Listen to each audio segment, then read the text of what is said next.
और एक और बड़ी खबर आपको बता दें, सीमा हैदर और अंजू के बाद अब गजल भी एक बड़ी पहेली बन चुकी है।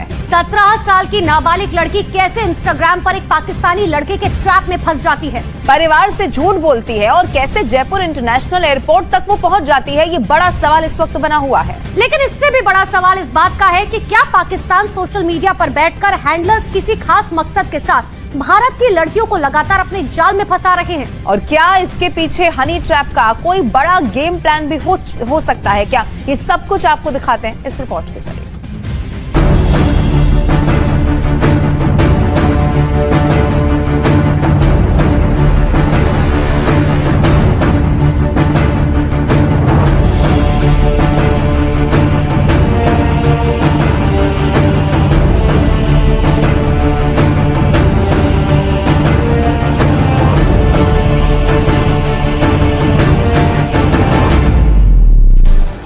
सोशल मीडिया पर आशिक पाकिस्तानी, निशाने पर हैं बेटियां हिंदुस्तानी।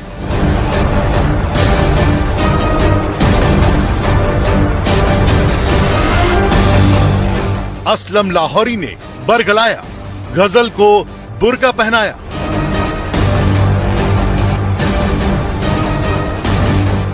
सरहद पार से खतरनाक साजिश, टारगेट पर हैं भारत की नाबालिग।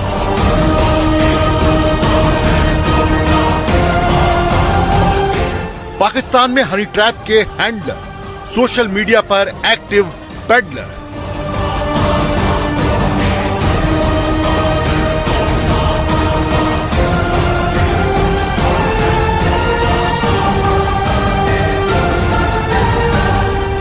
सीमा हैदर का प्यार पबजी से शुरू हुआ था, अंजू का प्यार फेसबुक पर परवान चढ़ा था, गजल की असलम से दोस्ती भी इंस्टाग्राम पर ही हुई थी। तो क्या ये महज संयोग है या फिर सरहद पार भारत की बेटियों को फंसाने के लिए साजिश का बहुत बड़ा प्रयोग? ऐसा इसलिए क्योंकि असलम ने सिर्फ गजल से दोस्ती नहीं की, बल्कि गजल की 2 क्लासमेट के साथ भी सोशल मीडिया पर नजदीकियां बढ़ाई।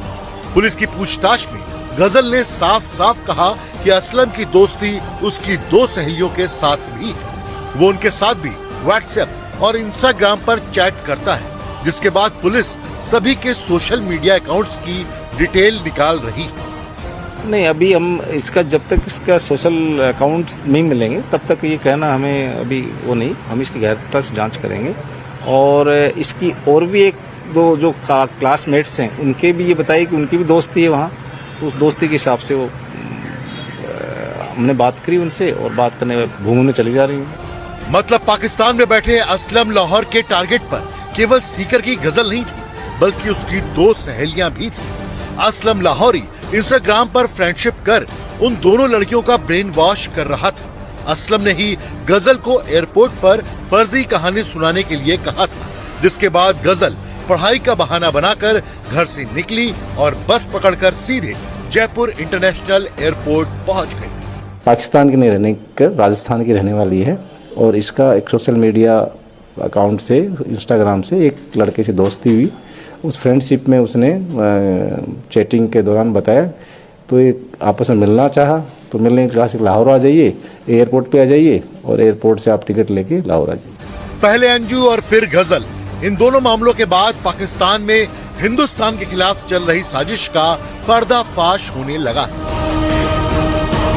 खबर है कि पाकिस्तानी एजेंसियां भारत में हनी ट्रैप का जाल फैला रही हैं, जिसके लिए भारत की लड़कियों को ट्रैप में फंसाया जा रहा है। पाकिस्तानी हैंडलर पहले दोस्ती और फिर प्यार का झांसा दे रहे हैं। लड़कियों को पाकिस्तान आने के लिए मजबूर किया जा रहा है।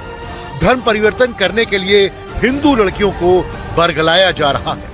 खबर तो यहाँ तक है कि पाकिस्तान में बैठकर सोशल मीडिया के जरिए भारत की बेटियों को ये दिखाने की कोशिश की जा रही है कि अंजू की पाकिस्तान में कैसे खातिरदारी हो रही है, जिससे उन्हें अपने जाल में फंसाया जा सके।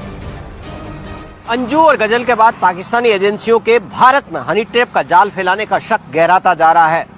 पाकिस्तान के जिस असलम लाहौरी के ट्रैप में नाबालिग लड़की थी, उस पूछताछ में बड़ा खुलासा हुआ है। असलम के निशाने पर 2 और लड़कियां थी। उसके बाद में असलम लाहौरी का सोशल मीडिया अकाउंट और प्रोफाइल खंगाला जा रहा है। एजेंसियों को शक है कि छात्राओं को हनी ट्रैप के जाल में फंसाया जा रहा है। पाकिस्तानी खुफिया एजेंसियों की भूमिका की भी पड़ताल की जा रही है।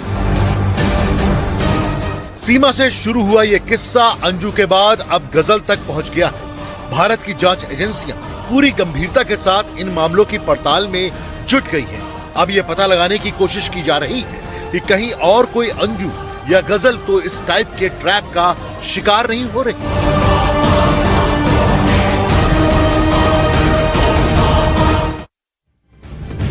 तो पाकिस्तान के असलम लाहौरी ने कैसे अलग अलग इंस्टाग्राम आईडी बनाकर गजल और उसकी सहेलियों को अपने जाल में फंसाया, वो आपको ग्राफिक्स के जरिए समझाते हैं। अब आपको ये कैसे पूरा ट्रैप किया गया ये अब आपको बताते। देखिए, एक किरदार 3 चेहरे इसके सामने आए। प्रोफाइल नंबर 1 जिसमें नाम था असलम लाहौरी, और प्रोफाइल नंबर 2 यानी कि जो दूसरी प्रोफाइल बनाई वो इरफान के नाम से बनाई गई। आप ये समझिए, जब लड़के से पूछताछ की गई, गजल से जब पूछताछ की गई, तब उसने बताया कि दरअसल पाकिस्तान से ये पूरा ऑपरेट किया जाता था। 3 इंस्टाग्राम अकाउंट थे, अलग अलग इंस्टाग्राम अकाउंट, और प्रोफाइल नंबर 3 का नाम था चिंटू, जो लगातार अलग अलग लड़कियों से भारत के अंदर बैठकर बातें किया करता था। और इनमें कई सारी जो लड़कियां थी वो गजल की ही सहेलियां बताई जा रही हैं। अब क्योंकि पूछताछ आगे बढ़ रही है, ये 3 प्रोफाइल अभी तक के सामने आ चुकी है, यानी कि वो पहले दोस्ती करता था और फिर उस दोस्ती के बाद कैसे उन्हें जाल में फंसाता था, दबाव बनाता था और उनका ब्रेन वॉश करने की कोशिश करता था। और दावा तो ये भी किया जा रहा है कि असलम लाहौरी ने ही जयपुर में पकड़ी गई लड़की का नाम गजल रखा था और उसे बुर्का खरीदने